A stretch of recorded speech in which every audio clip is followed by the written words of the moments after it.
오늘 봉독한 말씀을 가지고 승리하는 삶을 위한 자세라는 제목으로 같이 말씀을 나누기를 원합니다. 오늘 사도 바울은 우리가 성령의 소욕과 육신의 소욕이 날마다 우리 안에서 싸운다 그렇게 고백했습니다. 그래서 성령의 소욕은 육체의 소욕을 거스르고 육체의 소욕은 육체의 일은 성령의 일을 방해한다. 이렇게 말씀했죠. 우리가 성령이 이끄시는 대로 성령의 소욕대로 살아가는 것, 성령님께서 원하는 대로 살아가는 것이 굉장히 중요한데 이것을 육체의 일이 이것을 방해한다라는 거죠. 오늘 우리가 오늘 본문의 말씀에 보면 6절에 이렇게 시작하고 있습니다. 더욱 큰 은혜를 주시나니 그러므로 일렀으되 하나님이 교만한 자를 물리치시고 겸손한 자에게 은혜를 주신다 하였느니라. 하나님은 우리에게 은혜를 주신다라고 말씀하십니다. 하나님께서 우리에게 은혜를 주셔서 우리로 하여금 어떻게 살아가야 될 것인가를 우리가 어떻게 살아야 될지를 말씀하고 계신 거죠. 그래서 오늘 우리가 이 하나님을 더 사모하고 하나님의 그 좋으신 길을 우리가 나아갈 수 있는 그 삶, 다시 말하면 성령이 이끄시는 그 삶을 살아가야 하는 그것이 오늘 우리 가운데 굉장히 중요한 부분이라고 말씀하고 있는 것입니다. 그러니까 성령의 뜻대로 살아가는 것, 성령님의 뜻대로 살아가는 것이 어떻게 보면 우리의 은혜입니다. 그래서 고린도서 12장 31절에는 이렇게 말씀하고 있습니다. 너희는 더욱 큰 은사를 사모하라. 내가 또한 가장 좋은 길을 너희에게 보이리라. 하나님의 은사는 뭡니까? 성령님의 능력입니다. 성령님의 역사입니다. 성령께서 이루시는 우리 가운데 부어주시는 하나님, 성령님의 일, 그것을 우리가 사모해라. 그럼 하나님께서 우리 가운데 어떤 일을 해야 될 것인가, 좋은 길을 우리에게 보여주실 거라고 말씀하고 있고요. 예레미야 33장 3절에도 말씀해 우리가 잘 알고 있는 너는 내게 부르짖으라. 내가 내게 응답하겠고 내가 알지 못하는 크고 은밀한 일을 내게 보이리라고 말씀하셨습니다. 하나님 앞에 나가는 자, 오늘 그 사람에게 하나님께서 은혜를 주시는데 하나님의 길을 보여주신다는 거예요. 하나님의 일을 보여주신다는 거예요. 하나님이 무슨 일을 하시고 계신지, 하나님이 원하신 것이 무엇인지, 하나님은 지금의 시대 속에서 어떻게 역사하고 계시는지, 하나님께서 무슨 일을 계획하고 계시는지를 우리로 알게 하신다라는 거죠. 그래서 오늘 우리가 이런 하나님의 뜻을 알고 그것을 뜻을 나아갈 때 우리가 어떻게 이 땅에서 정말 승리하는 삶을 살 수 있을 것인가라는 것을 오늘 야고보 사도는 오늘 신약교회 교인들에게 초대교회 교인들 이렇게 말씀하고 있는 것입니다. 오늘 본문의 말씀 4가지를 말씀하고 있는데 첫 번째와 두 번째는 하나님과의 관계를 말하고 있어요. 너희가 하나님과의 관계 속에서 어떻게 나가야 될 것이냐. 그 첫 번째를 얘기하는 것이 하나님께 복종하라 이렇게 말하고 있고요. 두 번째는 하나님을 가까이 하라. 하나님께 복종하고 하나님께 가까이 하는 삶, 이 두 가지의 삶을 살아야 되고요. 세 번째와 네 번째는 우리가 자신과의 관계에서 외적 행위는 뭐냐면 바로 손을 깨끗이 하라고 말씀하고 있고, 두 번째는 내적인 행위를 얘기하는 거예요. 내적인 행위는 뭐냐면 바로 마음을 성결하게 하라 이렇게 말씀하고 있습니다. 이 4가지 오늘 우리가 이 하나님 앞에 복종하고 하나님을 가까이 하고 그 다음에 우리가 손을 깨끗이 하고 그리고 우리의 내적인 우리의 마음을 성결하게 하는 이 자세, 이 4가지 자세를 우리가 한번 같이 살펴보고 이것이 어떤 삶을 얘기하는 것인가 우리가 좀 깊게 좀 하나님 앞에 말씀을 좀 다시 한번 보려고 하는 것입니다. 첫 번째는 우리가 순종하는 자세를 가져야 됩니다. 여러분 순종하는 자세, 다시 말해 하나님께 복종하라는 거죠. 우리가 6, 7절에 말씀하고 있는 것처럼 그런즉 너희는 하나님께 복종할지어다. 이 복종하다는 말은 우리가 헬라어로 휘포타스라고 그래요. 휘포타스라는 말은 휘포라는 말에 타소라는 말이 합성어인데 휘포라는 말은 뭐뭐 아래예요. 그 타소라는 말은 놓다 또는 두다 이런 뜻입니다.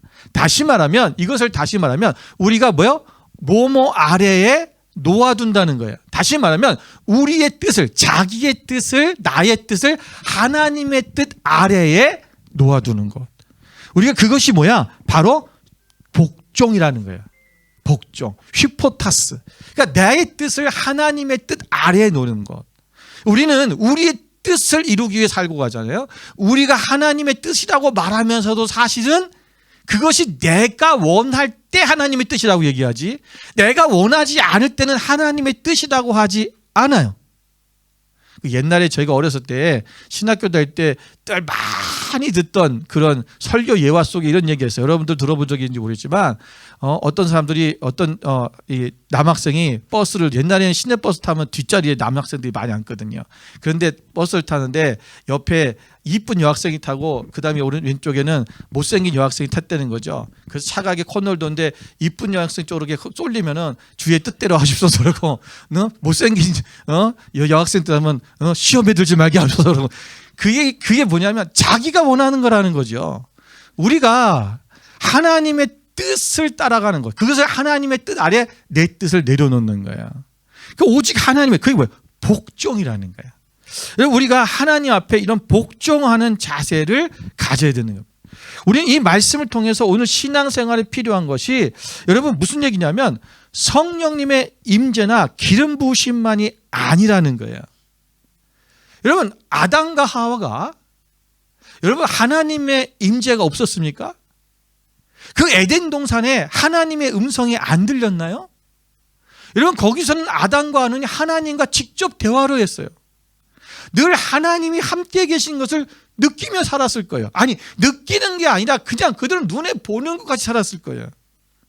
그런데 여러분 하나님께서 그들에게 제일 처음에 하신 말씀이 뭐냐 하면, 그들에게 주신 말씀은요 오직 한 가지였어요. 그게 뭐냐면 창세기 2장 17절의 말씀인데, 선악을 알게 하는 나무의 열매는 먹지 말라. 내가 먹는 날에는 반드시 죽으리라 하시니라. 하나님께서 인간들에게, 최초의 인간에게 하신 말씀에 저들이 지켜야 될 가장 핵심적인 게 뭐였냐면, 제일 처음 주신 게 뭐냐면 순종에 대한 거였어요. 복종. 하나님의 말씀에 복종해라. 내가 하나님의 그 언약, 하나님께서 말씀하신 그 선악을 알게 한 나무 열매를 따먹지 말아라. 그게 따먹고 안 먹고에 무슨 문제가 있느냐? 죽을 것이다 라고 말씀하세요. 그것은 뭐냐면은 절대로 먹지 말라는 강력한 하나님의 명령이에요. 그런데도 불구하고 그들은 어떻게 하셨습니까? 그 말씀에 불순종했다라는 것입니다. 왜냐하면 창세기 3장 4절에 나오는 사단의 말을 듣고 결단한 거예요. 하나님의 말씀에 결단할 거냐? 우리 사단의 말에 결단할 거냐? 사단의 말을 들을 것이냐? 세상의 말을 들을 것이냐? 하나님의 말씀을 들을 것이냐? 이것이 우리가 순종하는 삶과 복종하는 삶에 바로 어떤 길을 선택할 것이냐는 기로에 놓인 거죠. 우리는 이 기로에, 우리 이 선택의 자리에 우리는 인생을 살아가면서 많이 이 문제에 당면합니다. 우리는 선택이라는 길 속에 늘 선택. 그래서 어느 것을 선택할 것인가? A를 선택할 것인가? B를 선택할 것인가? 여러분 이것은 그냥 좋은 길이 있는데 둘 중에 하나 어떤 것이 더 좋을까를 선택하는 게 아니에요. 하나의 길은 생명의 길이고 하나의 길은 멸망의 길이에요. 하나의 길은 진리의 길이고 하나의 길은 거짓의 길이에요. 오늘 우리가 이것을 선택하는데 반드시 하나님께서는 진리와 생명의 길을 선택하라고 말씀하시는 거예요. 이것을 우리가 명령하고 복종하라는 것은 당연한 거라는 거죠. 인간들은 오늘날 우리가 휴머니즘이라고 하는 이 인간 존엄 또는 인간주의, 뭐라죠?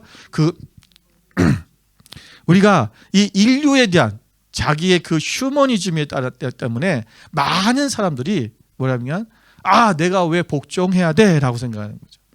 인간의 가장 인간을 높여드리는 것, 높여놓는 것, 이것이 바로 사탄이 오늘날 세상을 주관해가는 방법 중에 하나야. 그래서 우리는 이 복종이라는 것에 우리가 삶을 나가야 되는 것입니다. 그래서 이 사탄은 오늘 우리 가운데 생활 가운데 가장 크다는 변화를 주고 있는 것이 뭐냐면 다원주의 사상입니다. 이건 이미 오래전부터 오고 있는 사상인데, 이 다원주의 사상에 이것을 한마디로 말하면 뭡니까? 다원이라는, 모든 것이 다 좋다라는 거예요. 어떤 신도 다 좋다는 거예요.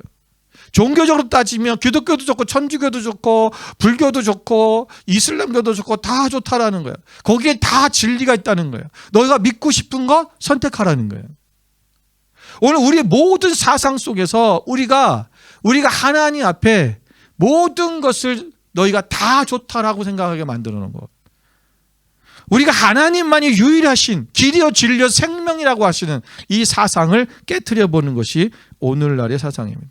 그래서 우리로 하여금 하나님이 원하시는 그 뜻대로 살아가지 못하도록 만드는 것이죠. 여러분, 하나님께서 우리에게 말씀하시는, 우리에게 복종하라고 말씀하시는데 오늘 우리가 무엇을 복종하냐?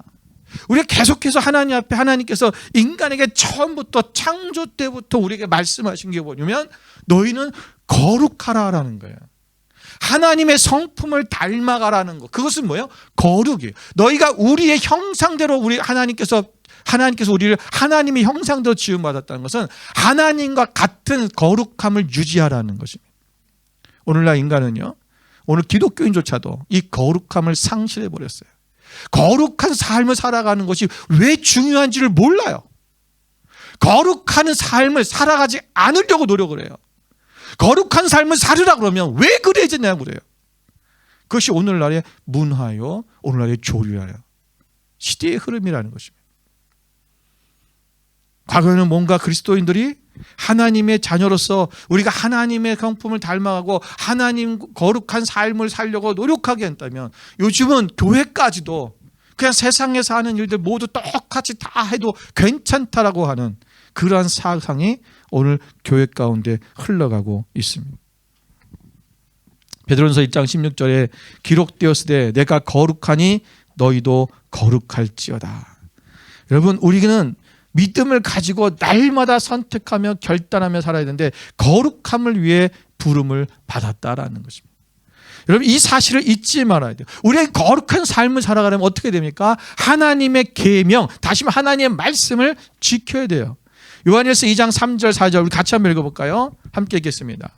우리가 그의 계명을 지키면 이로써 우리가 그를 아는 줄로 알 것이요 그를 아노로 하고 그의 계명을 지키지 아니하는 자는 거짓말하는 자요 진리가 그 속에 있지 아니하되. 우리가 하나님의 말씀을 지키는 것이 보다 우리가 하나님을 아는 삶이다. 우리가 하나님을 안다고 하면서 그 계명을 말씀을 지키지 아니하면 그 사람은 뭐다? 거짓말하는 거다. 다시 말해 우리가 하나님을 믿는다고 하면서 우리가 하나님 말씀을 지키지 않는다면 그것은 거짓말하는 것이다. 거짓말이란 뭐야? 믿지 않는다는 거야. 말로는 믿고 있다고 말하고 있는데 실제로는 믿는 게 아니다라는 거죠. 우리가 정말 하나님을 믿고 있다면, 우리가 정말 우리의 창조주 하나님, 우리의 생명을 구원하신 예수 그리스도 그 하나님을, 예수님을 믿고 있다면 우리는 그 말씀대로 살아가야 된다는 것입니다. 오늘 그렇다면 그 말씀대로 뭐요? 순종하는 거야. 복종하는 거야. 우리의 뜻을 내려놓고 하나님의 뜻대로 나가고자 하는 그 강한 그 하나님 앞에 당하는 그 마음이 우리 가운데 있어야 됩니다. 우리가 그럴 때 진정으로 승리하는 신앙의 생활을 할 수 있다.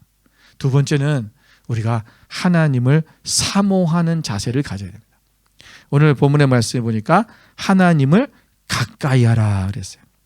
여기 오면 7절에 마귀를 대적하라 그리하면 너희를 피하리라. 하나님을 가까이 하라 그리하면 너희를 가까이 하시리라. 여러분, 마귀를 대적하는 방법이 뭘까요? 예? 맞아요. 하나님을 가까이 하면 되는 거예요. 하나님을 가까이 하면 마귀가 우리 가운데 올 수가 없어요. 그런데 많은 사람들이 하나님을, 우리가 항상 보면 부정적인 것을 초점을 맞추고 이래요. 그것을 그것을 배우려고 하고 그것을 더 노력하고, 그래서 어떻게 하면 마귀와 대적할까를 배우려고 그래요. 아니요. 하나님을 가까이 하는 방법, 그것을 배우면 되죠. 하나님을 더 가까이 하면 돼요. 하나님을 더 사모하면 되는 거예요. 그러면 사단은 절대로 우리 가운데 가까이 할 수가 없어요. 여러분, 구약의 제사장들은 규정된 시간에만 하나님의 임재의 장소에 접근할 수 있었습니다. 그러나 예수 그리스도의 대속의 은혜를 받은 오늘날 우리 그리스도인들은 언제든지 하나님의 은혜 앞에 우리가 나아갈 수 있는 자격을 얻었습니다.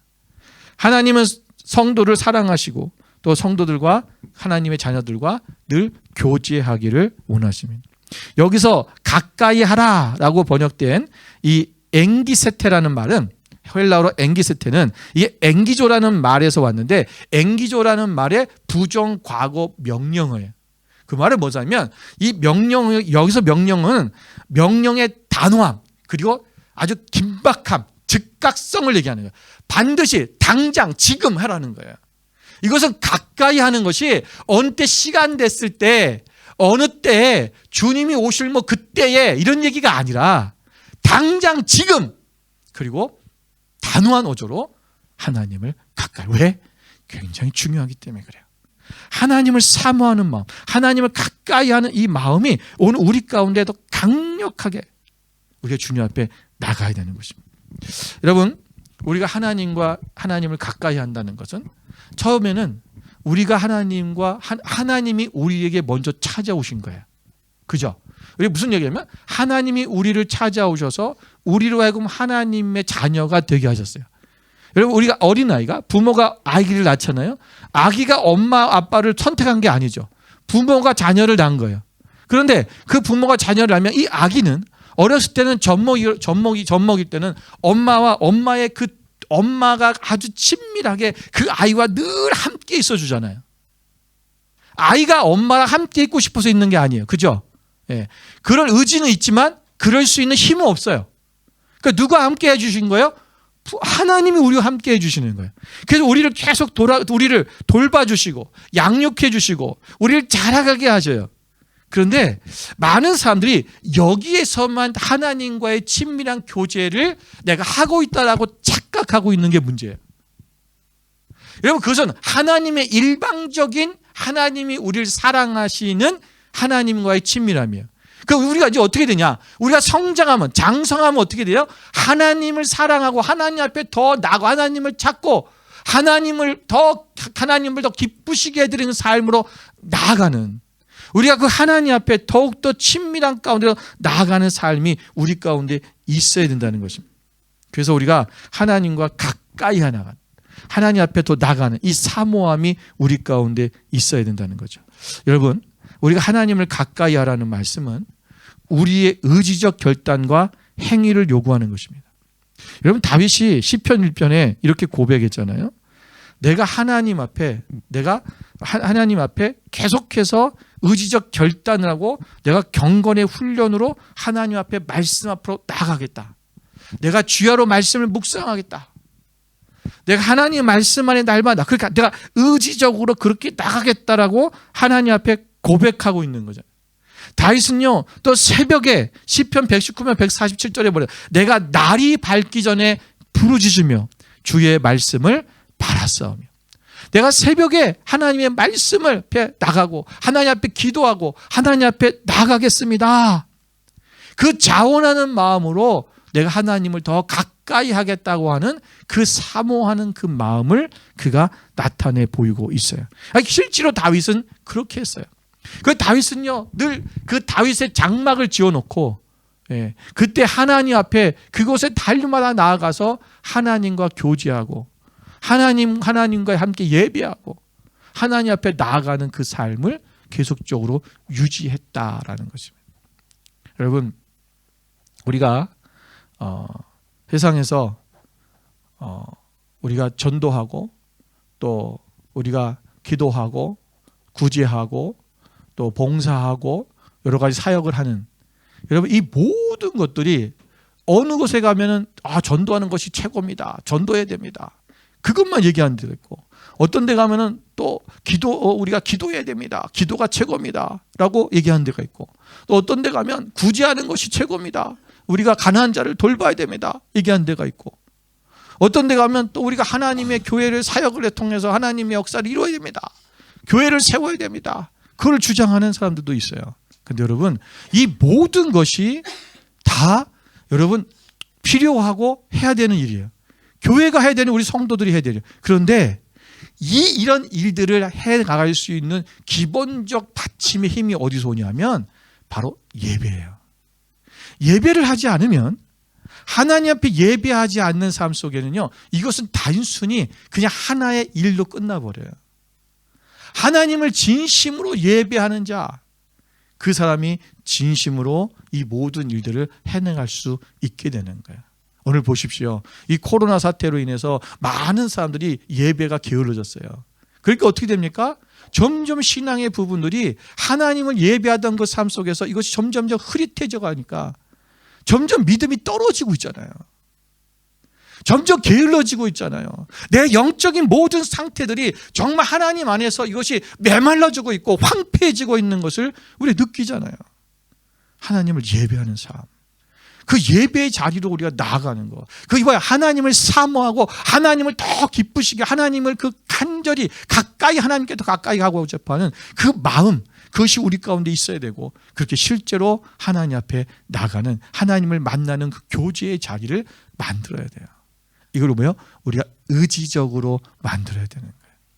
오늘 이것을 우리가 회복하기를 주님의 이름으로 축원을 드립니다. 세 번째는 우리가 선한 행실을 가지라고 말씀하셨습니다. 이 선한 행실이 뭐냐면 손을 깨끗이 하라. 손을 깨끗이 한다는 것은 선한 행실을 하라는 거예요. 그래서 우리는 믿음과 행위 사이에서 갈등합니다. 성경에서는 믿음은 행위와 연결되어 있다라고 말씀하고 있어요. 믿음이 없는, 행위가 없는 믿음, 그것은 죽은 믿음이다. 여러분, 믿음은 우리가 행위가 없으면, 또는 믿음이 없는 행위, 또는 행위가 없는 믿음, 이거 둘 다 여러분 소용이 없습니다.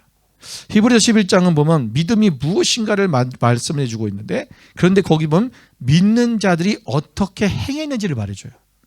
그죠? 그가 하나님을 믿었다 이렇게 말하지 않으니까, 믿음으로 아브라함은 갈 바를 알지 못하고 떠났다. 믿음으로 아브라함은 이삭을 죽은 자도 살리실 것을 믿고 드렸다. 다 믿음으로. 모든 것이 뭐냐면 그들이 믿음으로 행했다라는 말이 연결되어 있어요. 무엇을 했다라는 거예요. 우리가 믿는다면 믿은 사람으로서의 무엇인가가 이루어져야 돼요. 행위가 따라와야 된다는 거죠. 여러분, 여리고성이 가만히 기도할 때 무너진 것이 결코 아닙니다. 여리고성이 무너진 것은 믿음의 행위를 했다라는 거예요. 여러분, 어떨 때 보면은 믿음을 행동으로 옮기면 우리에게 위험할 수도 있습니다. 우리의 생명의 위협을 받을 수도 있고, 우리가 행위를 하다가 죽을 수도 있습니다. 그 행동을 하다가 공격을 당할 수도 있습니다.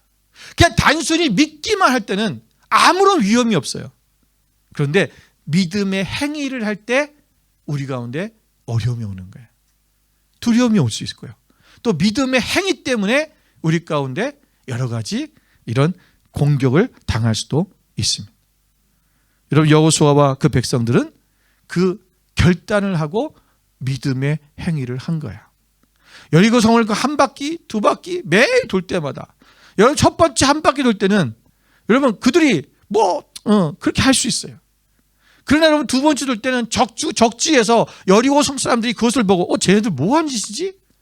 여러분, 만약에 그 안에서 화살을 쏜다든가, 여러분 그들이 이거 돌고 있을 때 그들이 갑자기 문을 열고 나와서 그들을 전쟁을 한다든가 싸운다든가, 그러면 어떡하겠습니까? 많은 위험이 도사리고 있는 거예요. 그러나 뭐합니까? 하나님의 말씀에 순종하고 복종하면서 그 하나님이 하라고 하신 그 일을 해냈다라는 것이죠. 그런데 오늘 이것은 우리가 행위에 속에서 어떤 행위냐면 하나님이 하라고 하시는 선한 일들을 해라. 네 손이 깨끗하게 하라라는 것입니다. 여러분, 보디발이 요셉을 자기의 집에 총무로 세웠어요. 노예였지요. 여러분, 보디발이 본 하나님은 어떤 하나님이었을까? 뭔가 역사하시는, 능력을 행하시는 그런 하나님을 봤을까요? 무엇인가를 계시하시는 그 하나님을 봤을까요? 아니면 어떤 은사를 베풀어 주시는 그 하나님을 봤을까요? 아니요. 오직 보디발이 본 하나님은 요셉의 삶을 통해 보여준 하나님이에요. 요셉이 주인의 말에 순종했어요. 순종하는 자세를 보였어요. 보디발의 재산을 요셉에게 맡겼어요. 그는 청지기로서 열심히 일했고 그는 성실하게 정직하게 일했어요. 오늘 보디발이 본 것은 그걸 본 거예요. 아마도 보디발은 보디발의 집이 형통하게 되는 이유가 그 요셉이 행하는 그 모든 사람들을 통해서 이루어지는 것을 그는 보면서 하나님은 저런 분이구나 라는 것을 보았을 거예요. 그런데 여기서 중요한 게 있어요. 여러분, 보디발이 하나님을 믿었다는 얘기가 없어요. 믿었는지 안 믿었는지 모르겠어요. 그가 하나님을 믿게 됐는지 안 믿게 됐는지 모르겠지만, 여러분, 그런데 우리가 한 가지 중요히 생각해 볼 게 있어요. 그게 뭐냐면, 여러분, 보디발이 그 하나님을 믿었는지 안 믿었는지는 모르겠지만 오늘 요셉이 보디발의 구원을 위해서 일한 것은 아니라는 거예요. 그가 하나님이 보내신 줄을 알고 이 보디발의 집에 하나님이 자신을 보내준 걸 알고 하나님을 의식하면서 하나님의 뜻대로 일했다는 것입니다. 무슨 얘기냐면 우리가 여러분 전도하려고 선한 일을 하다 보면 낙심해요. 반드시 낙심이 와요. 왜냐하면 그 사람이 예수님을 믿게 되면 괜찮은데 안 믿는 경우가 많거든요. 또한 믿게 돼도 내가 원하는 대로 믿지를 않아요. 또한 믿어도 때로는 믿었다가 나랑 어떤 관계 속에서 더 어려워지는 경우가 생겨요. 그러니까 복음을 전하기 위해서 구원시키기 위해서 일하다 보면 낙심이 되기 때문에 나중에는 이 선한 일을 어떻게 합니까? 선한 행위를 하는 것을 멈춰요. 우리가 선한 행위, 손을 깨끗이 하는 이 일을 하기 위해서는 어떤 목적이 다른 목적이 아니라 이게 우리 전도하는 목적도 굉장히 중요한 거예요. 그죠? 그러나 그런 모든 다른 어떤 목적 그것이 중요한 것, 그것을 위해서 하는 것이 아니라 하나님의 뜻이기 때문에 하는 거예요. 그리스도인의 삶은 거룩해야 돼요. 선해야 돼요. 정직해야 돼요. 공의로워야 돼요. 그리고 이것이 하나님 안에서 하나님의 뜻이기 때문에 그 하나님의 뜻이니까 내가 성실하게 일하는 거예요. 내가 어느 직장에 들어갔는데 이런 사람이 있어요. 나는 내가 열심히 일해가지고 우리 사장님을 전도할 거야. 아니요. 목표가 그게 되면 안 돼요. 그냥 나는 그 직원으로서 그 직장의 일원으로서 성실하게 일해야 되는 것이 그것이 그리스도인의 삶이에요. 그 목적을 두고 일하니까 내가 아무리 해도 내 상사들이 내 윗사람들이 변함이 없고 내 직장 동료가 변함이 없으니까 좋은 일 해봐야 소용없네. 나만 열심히 해봐야 소용없네. 나만 정직하게 해봐야 소용이 없네. 나중에 포기하게 되는 거예요. 여러분, 선한 일은요, 우리가 하나님 앞에 우리의 손을 깨끗이 하는 일은 하나님의 뜻이기 때문에 하는 거예요. 그게 그리스도인의 삶이에요. 이것을 여러분 의식하시기를 바랍니다. 마지막 네 번째는 내적 거룩함을 가지는 것입니다. 마음을 성결케 하라. 이거면 우리의 내적인 거룩함. 외적인 거룩함을 이뤘다면 내적인 거룩함도 이루어야 되죠. 우리 마음이 굉장히 중요한 것입니다. 여러분, 하나님의 더 깊은 요구는 뭐냐면 우리의 마음이에요. 우리가 마음을 지키는 것이 얼마나 중요한가. 그런데 우리의 마음을 우리가 하나님 앞에 우리의 마음을 지키고 나가려면 우리가 하나님의 영, 다시 말하면 성령님이 우리 가운데 계셔야 됩니다. 근데 이미 저와 여러분은 성령님께서 우리 가운데 계셔요. 그런데 문제는 뭐냐면 그 성령님께서 우리 가운데서 역사하도록 그분께 모든 주권을 내어드리지 않았기 때문에 내가 성령님께서 우리 가운데 마음껏 역사하시지 못하는 거예요. 그래서 우리의 마음을 주장하시고 붙잡아 주시고 우리 마음의 주인이 되신 분이 성령님이 되어야 되는데 그분 앞에 주권을 내어드리지 않으니까 자꾸만 뭐예요? 사단이 우리의 마음의 주인이 되려고, 내가 주인이 되려고 하는 거예요. 내가 주인이 되거나 사단이 주인이 될 때는 어떤 일이 일어나냐? 우리가 하나님 앞에 온전한 하나님의 뜻대로 살지 못하고 결국은 마귀가 원하는 일을 하게 되겠지요. 이것을 성경에서는 뭐냐면 너희가 두 마음을 품지 말아라 라고 한 거예요. 여기 성경에 뭐라고 했습니까? 오늘 8절에 뭡니까? 두 마음을 품은 자들아 마음을 성결하게 하라. 오늘 두 마음을 품은 자는 성결할 수 없다라는 거예요. 깨끗할 수 없다. 마음 안에 우리가 두 마음을 야고보서 1장 8절에 보면 두 마음을 품어 모든 일에 정함이 없는 자로다. 두 마음을 품으면 정함이 없다라는 것은 뭐냐면 두 마음 속에서 우리가 어디로 가야 될지 늘 혼돈이 와서 이것이 뭐냐면 어디로 우리가 정확하게 가야 될 길을 모르는 거예요. 그 우리 안에 뭐냐면 컨퓨징이 오는 혼란이 오는 거예요. 그 우리가 어떻게 해야 될지 모르는 거예요. 여러분 우리 인생을 살아가면서 우리가 삶 속에서 우리가 늘 반응해요. 어떻게 하면 좋을지 모르겠어. 이게 우리 삶에 계속 반복되는 거예요. 왜 그런 줄 아세요? 두 마음을 품기 때문에 그래요. 오직 하나님께로 마음을 정하면요 결론이 정확하게 나요. 그 고민할 필요도 없고요. 생각할 필요도 없어요. 이게 하나님의 뜻인가? 하나님 원하시는 일인가? 아닌가? 그 사람들이 가끔 보면요 저한테 물어봐요. 목사님 이거 그렇게 해야 되는데 해도 될까요? 말아야 될까요? 뻔한 거예요. 이게 무슨 다른 어떤 아주 이게 세밀하게 정말 잘 모르게 이런 것도 아닌데 이거는 죄를 짓는 거고 이건 죄를 하나님 원하시는 건데 이 죄 짓는 일 이거를 뭐 때문에 그런 거야? 욕심 때문에 하고는 싶은 거야 마음에. 이거 하면 돈을 많이 벌 수 있던 것 같은데 근데 하나님 원하시는 일이 아닌 것 같은데 근데 하고 싶어 돈 벌기 위해서. 그러니까 물어보는 거야. 목사님 해도 될까요? 왜 그래요? 목사가 된다 그러면 마음 편하게 하려고 그러는 거예요. 저는 안 된다 그래요. 그게 죄냐 아니냐. 하나님 원하시는 거 아닐까? 알아요 자기가. 그럼 하지 말아야지. 그럼 하지 말아야지.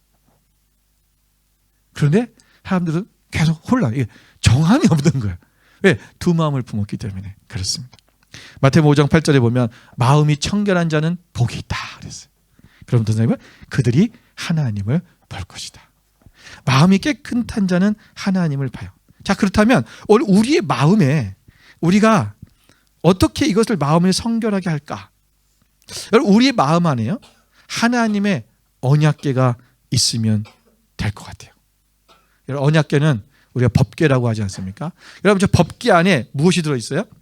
법궤 안에 세 가지가 들어있었는데 첫째는 뭐가 들어있죠? 만나 항아리가 들어있어요.